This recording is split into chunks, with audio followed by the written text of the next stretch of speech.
Ron could be a witness. Yeah.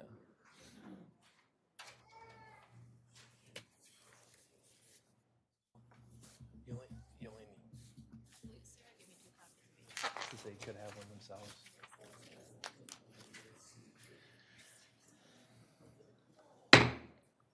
The Tuesday, January 7th, 2025 meeting of the Eden Prairie City Council is now called to order. Please rise for the Pledge of Allegiance. I pledge allegiance to the flag of the United States of America and to the republic for which it stands, one nation, under God, indivisible, with liberty and justice for all. Mr. Getchell, I think I'll just turn it right over to you to intro then the swearing in part, and we'll probably move down. Some of us will move down to the front. So if you have any Thank you, Mayor. comments to say as we do get up. Yeah, thank you, Mayor and Council members. Yes, as you know, we had an election last November 6th, and we have two incoming council members that were reelected to City Council that we will be swearing in before we conduct our business in 2025. Our city attorney will be administering the oath of office, and our two council members that are being reelected, will be coming down for the swearing-in ceremony. Anyone that is in the audience wants that Lisa has, I guess that's Chris. Come up with her. Would you? Raise your right hand. Do you solemnly swear that you will support the Constitution of the United States and of the state of Minnesota and faithfully discharge the duties of the office of council member of the city of Eden Prairie in the county of Hennepin and state of Minnesota to the best of your judgment and ability, so help you God? I do.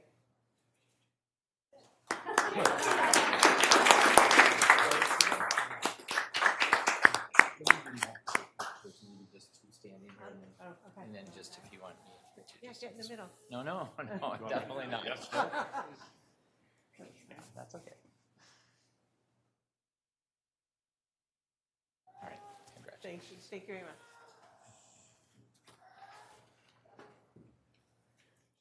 Anyone that will be standing with PG, come on up. You want to come up? It's my cousin from India.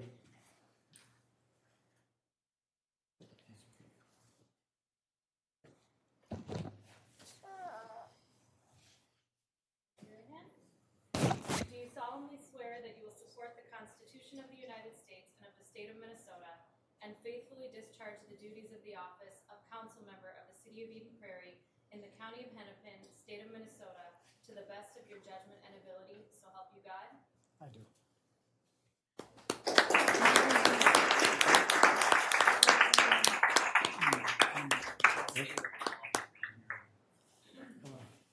Hold on a second, Mike.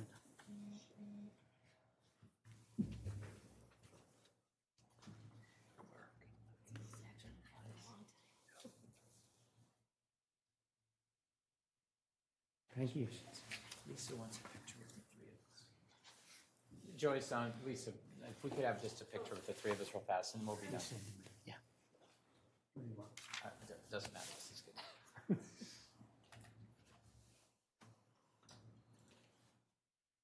Congratulations. Thank you.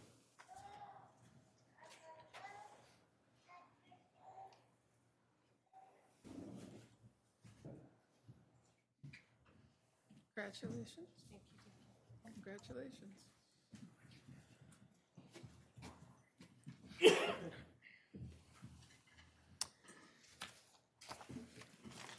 I find it always, I think exciting is a good word to start this first meeting of the year, especially after an election and having our council members sworn in. This is one of the rare councils, at least in Eden Prairie history, that I know of, and maybe in the region, that has had 4 years of exactly the same consistency, or the 5 council members that are up here. And if you add 2 more years on it, because we'll all be together, God willing, for 2 more years, then that's 6 years of all being the same council, which thank you, Eden Prairie residents, for putting your faith and trust in us. Typically during this time of the meeting, I read an open podium invitation to our residents. Open podium is an opportunity for Eden Prairie residents to address the City Council on issues related to Eden Prairie City government. These open podiums occur prior to each council meeting. Council meetings typically occur the first and the third Tuesday of each month. These open podiums occur from 6:30 to 6:55 here in the council chamber. If you wish to speak at open podium, please do contact the city manager's office at 952-949-8412 by noon of the meeting date with your name, your phone number, and subject matter so we can be better prepared for you. Open podium is not recorded or televised. If you have questions about open podium, please do contact the city manager's office. I'm going to go out of order a little bit, or at least add an item in that's not on the agenda. I wanted to make a statement this evening regarding an incident two incidences that had occurred at our last meeting, which was our December meeting. And I'd actually like to read a statement. It's from me. It's on behalf of our city council, however, and you don't have to speak after this, but I'll give you an opportunity if any of you wish to say something. So speaking as mayor and on behalf of everyone sitting up here this evening, we're all excited for the new year and the continued positive growth in the quality of life that we believe is possible for Eden Prairie residents. I want to make a quick comment about an event that occurred at our last council meeting back in December. We were certifying the levy for 2025, and if you recall, the levy drives our tax rate, and ultimately, after a lot of other variables, many of which are totally outside of our control, it also gets into the calculation. The levy drives our own individual property taxes for 2025. So everyone of us sitting up here this evening is acutely aware of the impact that raising taxes has on all of you, on our residents. Both positive in the sense that it funds our public safety, our infrastructure improvements, our parks and recreation, and our community events and amenities, but also raising taxes can be problematic in that tax increases can cause financial burden on many of our residents. We get that. Please know that we carefully weigh the benefits and the hardships of our tax increase decisions. Because of this council's past good decisions on staff's knowledgeable and expert advice as well, and also on past council's good planning over the decades, we were able to set one of the lowest tax levy increases in all of Hennepin County, and that resulted in maintaining one of the lowest tax rates around really the region, at the same time maintaining the highest levels of service that we all have become accustomed to living with here in Eden Prairie. At our last meeting, in which we held a public hearing offering every one of you, all of our residents, a chance to give us their personal feedback on our levy decision, only 2 residents out of 65,000 people came to speak and address us on this issue. Both residents, and I want to underscore this, both had legitimate concerns about their personal home tax increases. Unfortunately and sadly, however, for all of us sitting up here, both residents used inflammatory rhetoric and they were laced with perceived threats on us. Many people have reached out to me over the last month to express their shock and disappointment in the words that were shared on TV in such a public and anti-democratic fashion. So tonight, I want to say to all of you, our residents, that we commit, all 5 of us, I'm speaking on behalf of you, but you can add to this, that we commit to being the best representatives we can be, listening to you all when you call us or write us, incorporating your thoughts and suggestions into our decision-making processes, and making decisions that always represent the best outcomes for the most people across Eden Prairie. But we ask each of you, and I implore each of you, as our neighbors and friends and colleagues and constituents, to show respect for our democratic systems and principles and to say and do whatever it takes to make our democracy stronger, to make Eden Prairie a better community, and to build strong relationships with each other that are based on kindness and compassion rather than anger and divisiveness. This council is composed of 5 decent people. I realize I'm speaking for myself there. I hope that's accurate. I believe it. Council members who have stepped up to serve all of you by spending their time, their energy, and their efforts to make our community better. I don't think I'm asking too much to ask every resident to come to a council meeting and be respectful of our elected officials, our staff, and the democratic processes within which we operate. It's an honor for us to serve, one that we take very seriously. And so we thank you for choosing us and entrusting us with this responsibility to value, to protect, and to improve our town.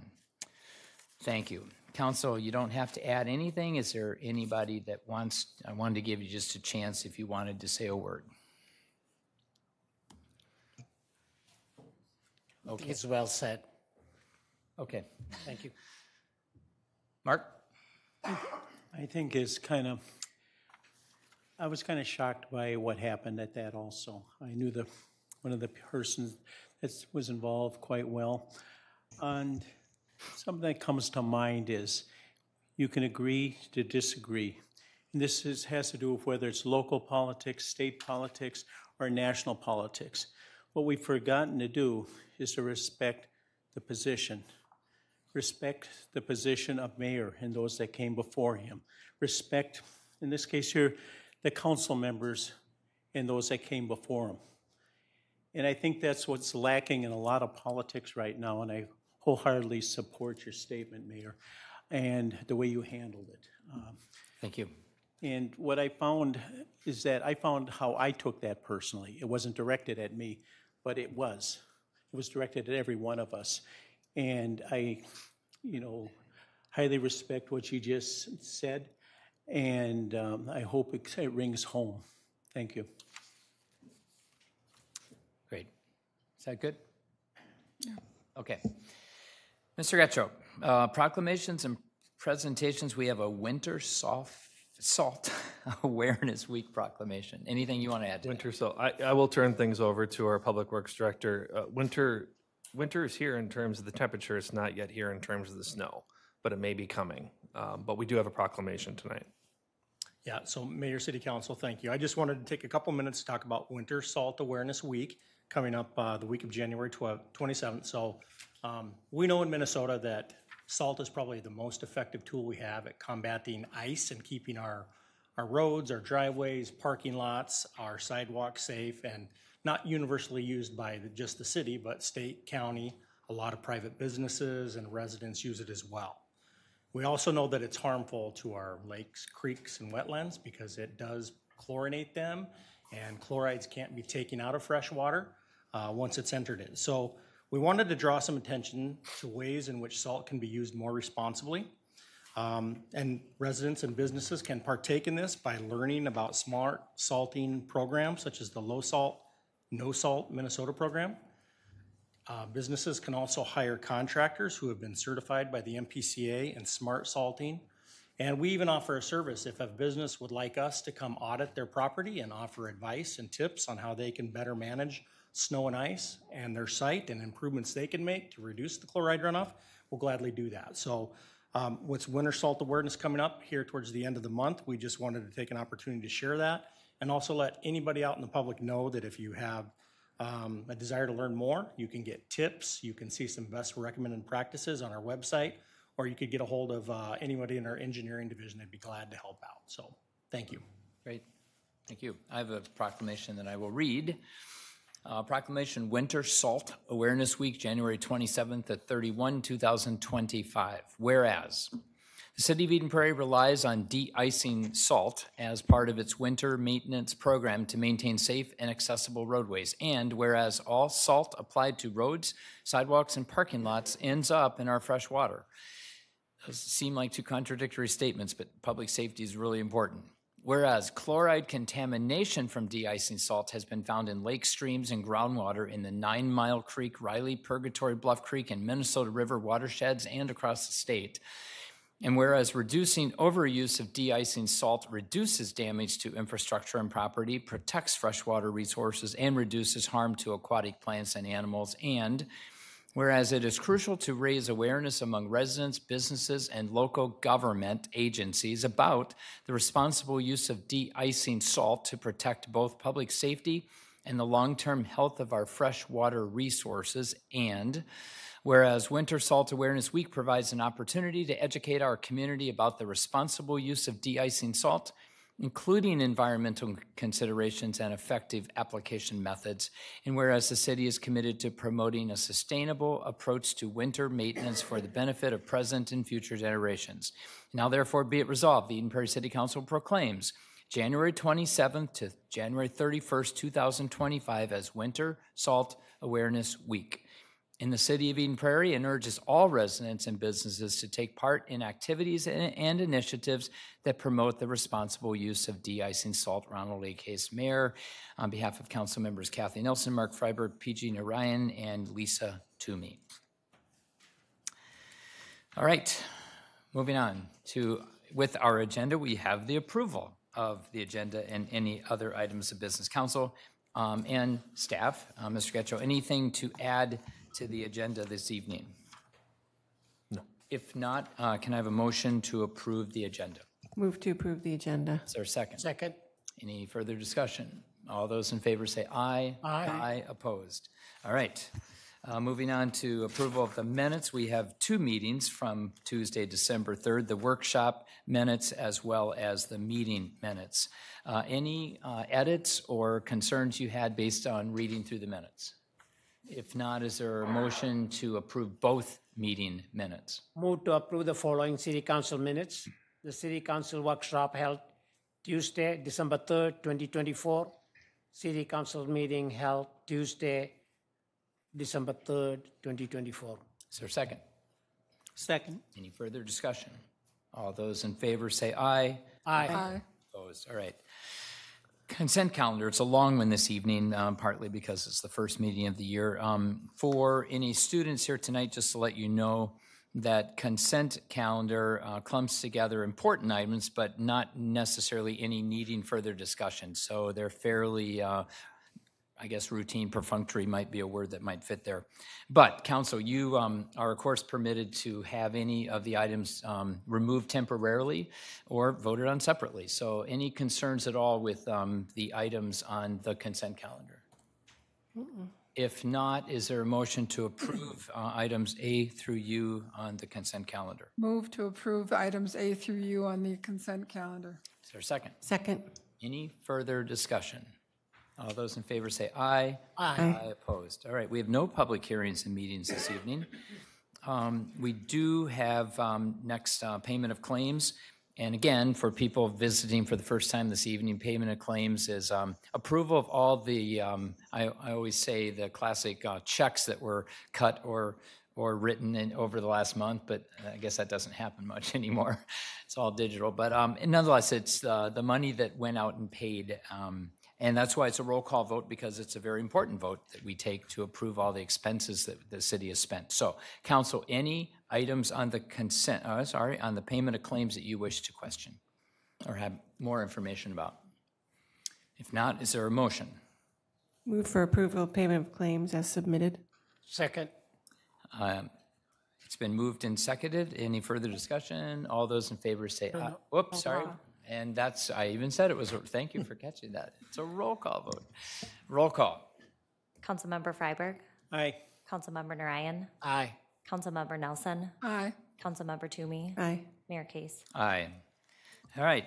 We do have tonight first reading of an ordinance that was actually brought to us by a resident concerned that a neighbor had been putting up an electric wire along the top of his fence to keep deer from jumping in, which sounds on the surface reasonable.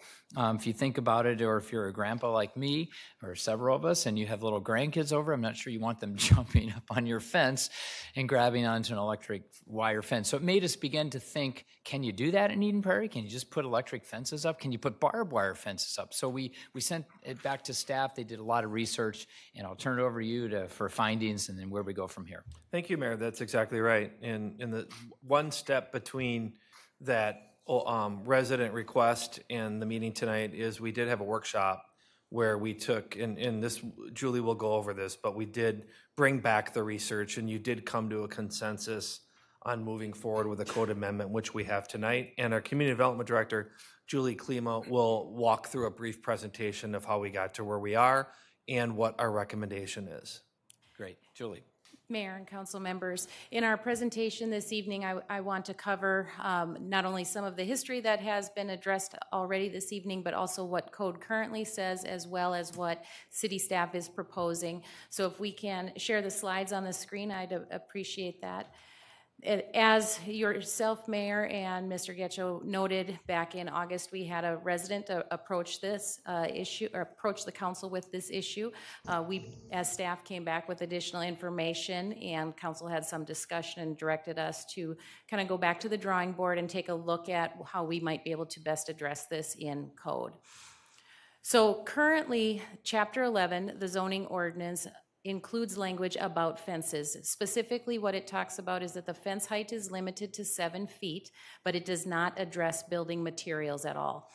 So in that section of the ordinance, it also addresses sight triangles or visibility at intersections. So it's kind of a marriage of two similar but distinct items. So in addressing not only the fence materials this evening, we are also going to address the sight triangle issue that is currently in code. So the proposed amendment that we're bringing forward for your consideration tonight relocates the language that's currently in Chapter 11 and moves it to Chapter 9 to increase usability for folks that are referencing the fence requirements. In Chapter 9, there are multiple references to fences with regard to building maintenance materials, in addition to fencing requirements around pools. So if somebody's looking for what do I need to know about fences, Chapter 9 is a logical place to house all of that information. So we're moving that sight triangle issue, as well as the fences being limited to 7 feet in height, into Chapter 9. And then we're adding some additional language about appropriate or prohibited materials. So the language that we're proposing to add requires fence materials to be permanent in nature. It also goes on to specify that if wood fencing is used, that it must be resistant to decay. So this allows us to not be so prescriptive as to say what the fence must be constructed of, but it certainly clearly communicates that materials such as mesh or wire or other things are not a permitted use, or a permitted material rather. And it also adds some regulations for barbed wire and electric fencing. So it prohibits the use of barbed wire, razor wire, electric wire, and other hazardous or temporary materials. There are a few exceptions. Barbed wire would be allowed at data centers, at the airport, city-owned facilities, and other similar types of sites. Barbed wire would also be required to be at least 6.5 feet above grade. So if a fence in one of those uses wants to include barbed wire, it needs to be at the top of that fence, not at the bottom. Electric fencing would only be allowed for the containment of animals that are used for the treatment of invasive vegetation. As you might recall, there have been some communities that have utilized goats in order to manage buckthorn removal, and that requires some sort of containment. Is there any mention that that's temporary? I mean, because they do, like in the preserve, they'll have Yes. goats and they move them around. Correct. So I don't envision there would be a permanent spot where you would have goats eating whatever. That is correct, Mayor. It does include a language referencing temporary and also approval by the city forester. And so with that, that is, in a nutshell, what we're proposing this evening. I'm happy to answer any questions you have. Councilmember Freiberg. I got a question as far as the word razor wire. I see you mentioned barbed wire. Are you putting razor wire in with the same category? They're kind of different.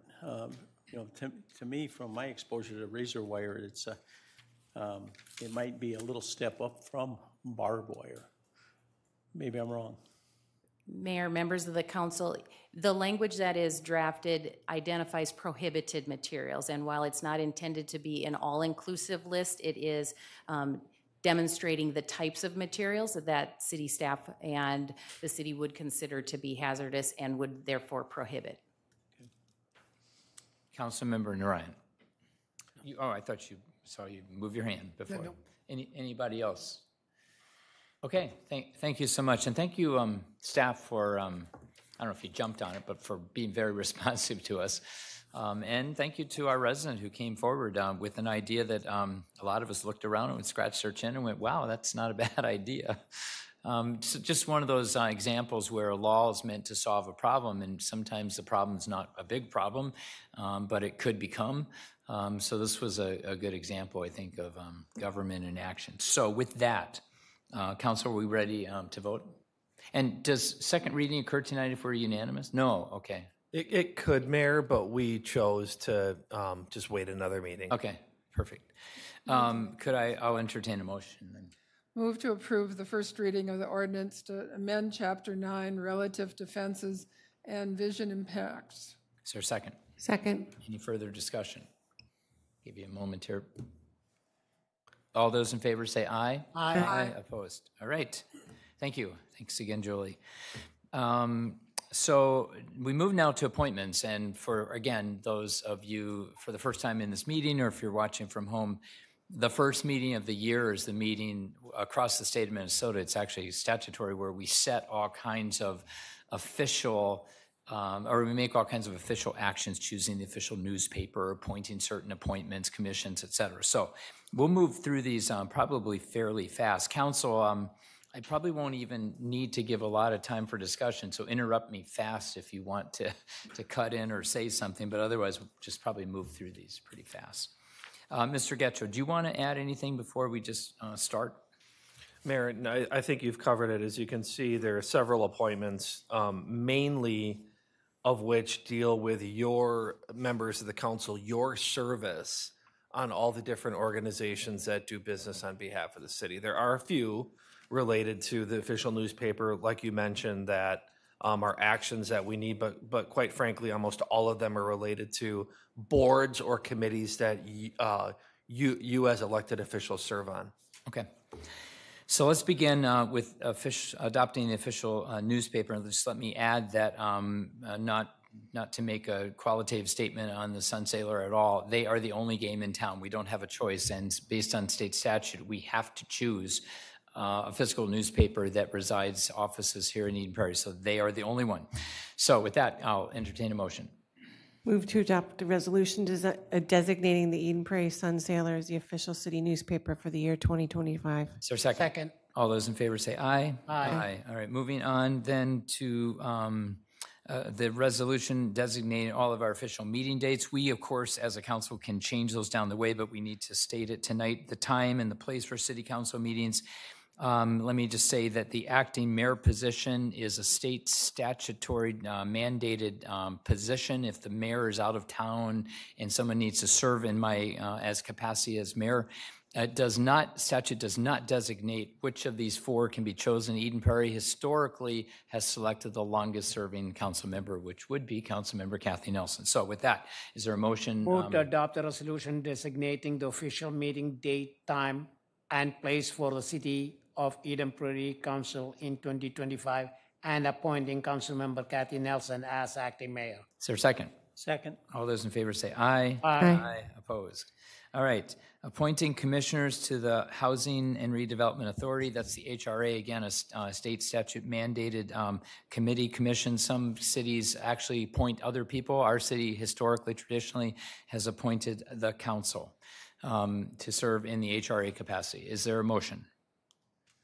I'll move to adopt resolution appointing city council members to serve as commissioners for the Eden Prairie Housing and Redevelopment Authority, and appointing Ron Case as chair, Rick Geshout as executive director, and council members Kathy Nelson as secretary for the year 2025. Is there a second? Second. All those in favor say aye. Aye. Aye, opposed. All right, moving on then to the Suburban Rate Authority, which is a multi, 60, 70 cities? How many, a lot in that Suburban Rate Authority Yeah, group? Mayor, most of the cities in the metro area. We have in the last few years appointed this person has been willing to do this, Robert Ellis, who also is our Director of Public Works. So is there a motion?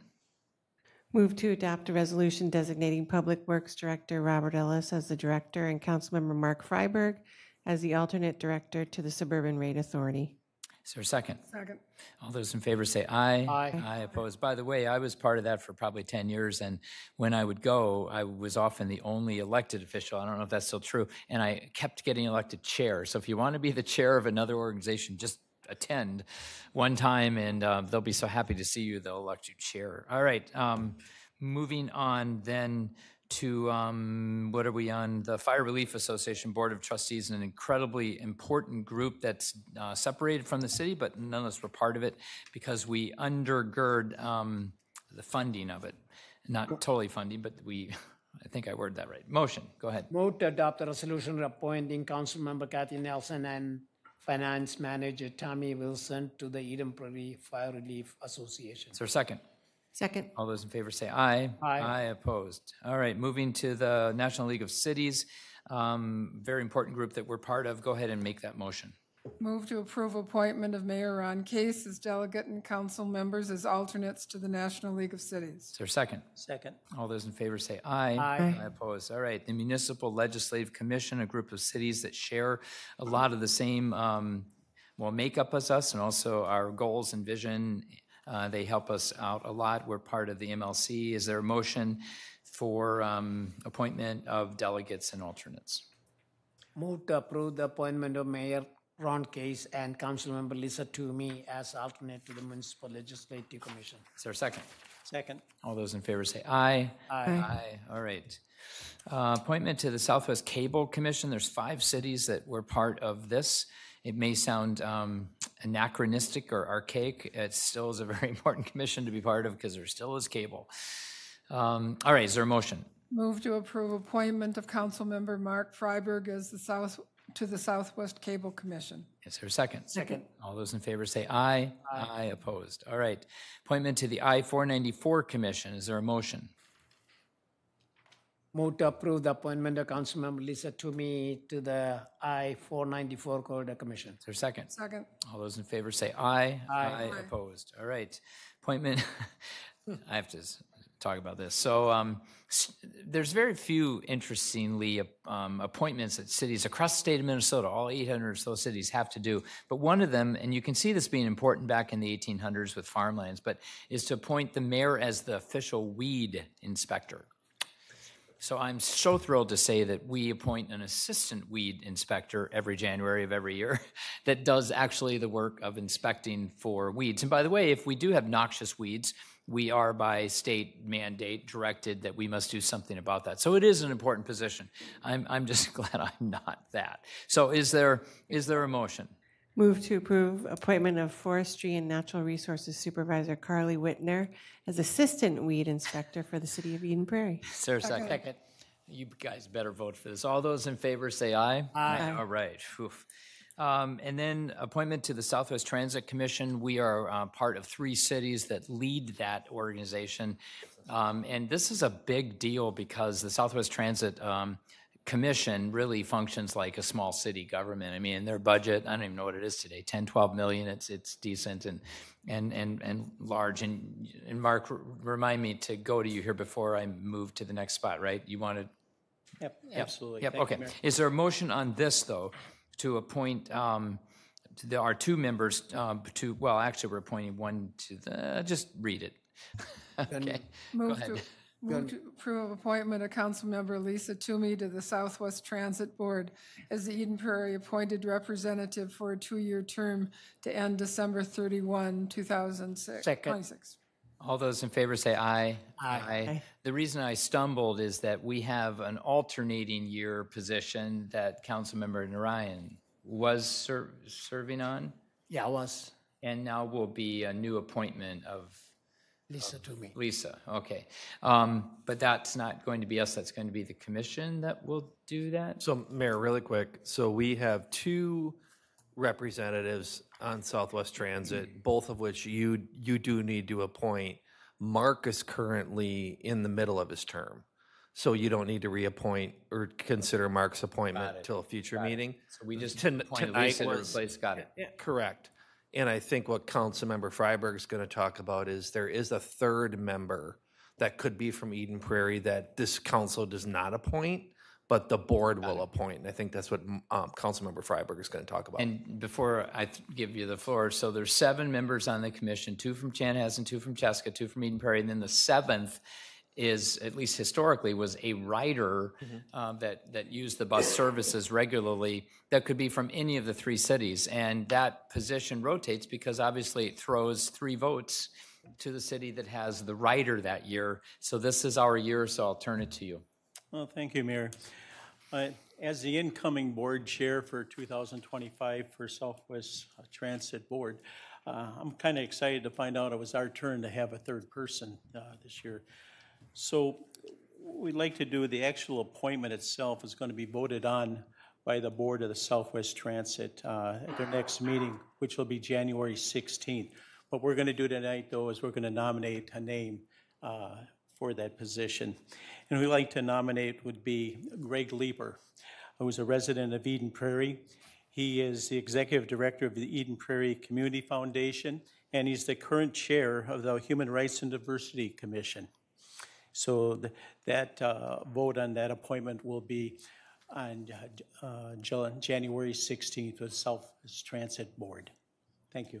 Do we need any? No, we do not. So it's just by consensus, we've all agreed, and then Mark and Lisa will bring that name. Okay, perfect. Forward to the next meeting. All right.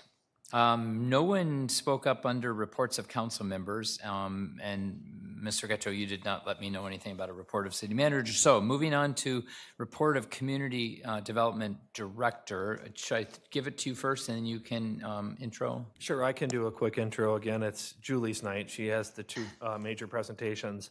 And it's really with probably good news that we're bringing this update of our strategic plan forward because of a new dedicated funding stream that cities are receiving through the Metro sales tax to be used toward housing. So we're pretty excited that we're going to have a dedicated stream of funding, and Julie's going to explain that and how we plan to use those funds and why we need to update our strategic plan to show the state of Minnesota and others how we're going to use that money. Great. Julie, thank you again. Thank you. Again, so I have a few slides that I'd like to share with you, but I'd like to start out just talking a little bit about the Community Development Strategic Plan. It is a plan that was approved by the council in late 2022. It operates on a 5-year cycle, and it does include information on all of the community development focus areas, funding sources, and initiatives that guide our work as we prepare our work plans. We have a few updates tonight. The first update, Mr. Getcho already mentioned with regard to a new funding source for housing programs. And we also have another amendment that we'd like you to consider with regard to a large rehab project that is planned at St. John's Woods here within the city. So a little bit of an overview on the Local Affordable Housing Aid, or LAHA, funds that will be or have already come to the city. So it is a funding mechanism that was passed by the state legislature in 2023 that provides affordable housing dollars to cities and communities in the 7-county metro area. Those LAHA funds have to be used for affordable programs and initiatives. It cannot be used for things like staffing, but rather has to go directly to those folks who need it. Eden Prairie will receive allocations twice a year, and in 2024, we received approximately $336,000 in LAHA funds. So because of that new influx of revenue, we've prepared a spending plan for how those funds could be spent in 2025. And we've really looked to strengthen the city's first-time homebuyer and housing rehab programs, also creating a new program that would support first-generation first-time homebuyers, and providing additional funds for rental assistance that would be utilized through our community partners at Prop Shop.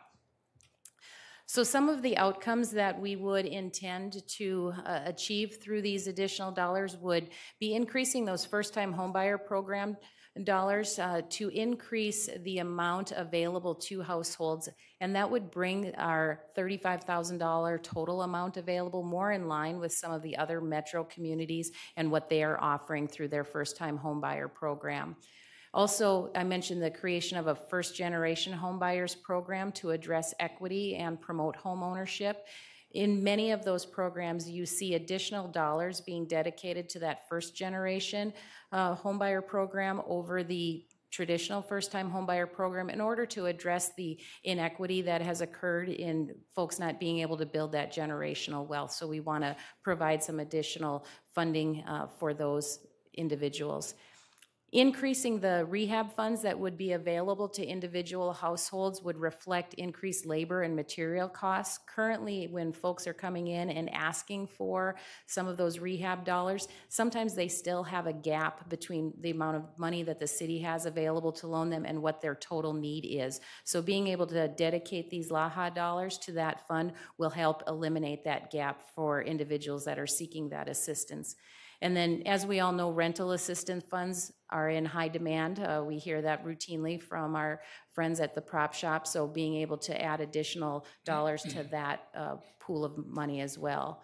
So this slide demonstrates how we would divvy up, if you will, that $336,000. Roughly $100,000 would go to the traditional first-time homebuyer program, $90,000 would go to housing rehab program. The first generation, first-time home buyer would be supported with $60,000 of LAHA funds, and then $86,000 would be available for rental assistance. So then as we look beyond this one-year spending plan that staff's bringing to you this evening, the amount of money that the city will receive on an annual basis will fluctuate because it is sales tax driven. And what we're hearing from the state already is that our 2025 funds, we can expect up to a 70% increase over what we've received in 2024. So there'll be some additional money that will be coming in. We will evaluate and monitor how these funds are being requested and how they're being used, and staff would propose to prepare a spending plan annually until we get to the point at which it's time to update that strategic plan. By the time we're doing that in 2027, we will have several years of LAHA expenditures and revenues under our belt. We'll have a better idea what the community needs are in actuality and where some of those best practices rest, and we can come forward with a longer-term spending plan as a part of the overall strategic plan update. As we prepare those annual spending plans, we'll certainly be communicating that to the council. We'll be mindful of what the community needs are, what the priorities of the council are, and taking all of that feedback through the various sources that we receive it from. And then the other modification to the strategic plan is the St. John's Woods rehab project. So St. John's Woods is a townhome neighborhood that was built in the mid-1970s. The Homeowners Association recently voted to do a siding improvement project, and they want to start that project in the spring of 2025. It's also expected that some of the units will not only have their siding replaced, but once they get that siding removed, they'll likely have to replace some windows as well. And many of those units are owned and occupied by low to moderate income households. So when the Homeowners Association made the move to move forward with this project, the city started receiving many requests or multiple requests for rehab assistance. And typically those rehab loans are funded through CDBG. Now with this proposal, we're also talking about diverting some LAHA funds to that, but there are enough low to moderate income homes that would deplete or use up all of the CDBG and LAHA funds and not have any in reserve, if you will, for the other priorities that the city has or other requests that might come in. So as an alternative, city staff is proposing that we would use pooled TIF dollars to support the St. John's rehab loans. We have an ample balance in the pooled TIF funds, and that would ensure that any qualifying request for rehab loans in St. John's Woods would be able to be funded, and we would retain the LAHA and CDBG funds that are available to support the ongoing other priorities and traditional uses for those. So staff has updated the strategic plan to include the use of pooled TIF dollars in order to fund those rehab loans. And with that, I'd take any questions that you might have. Council. Judy, so if somebody used the first homeowners fund, is there a requirement for them to keep the house certain amount of time, or can they flip it? Mayor, members of the council, it is a forgivable loan. So if they stay in the house for 30 years, it is forgiven.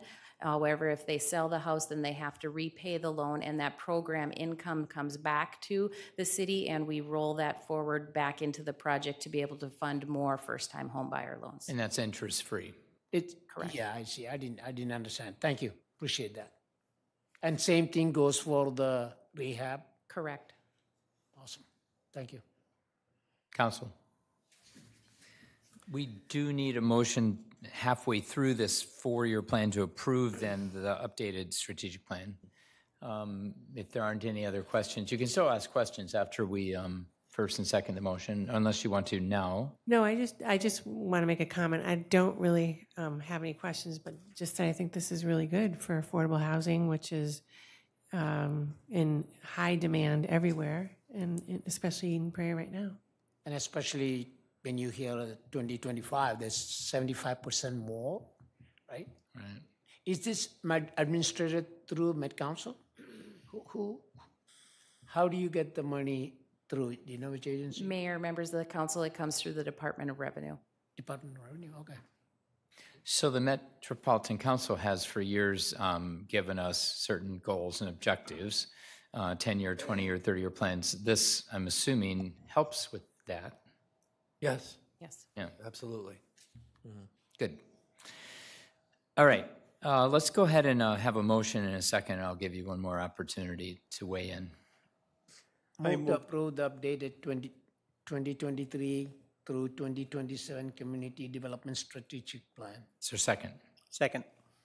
Is there further discussion? All those in favor say aye. Aye. Aye, opposed.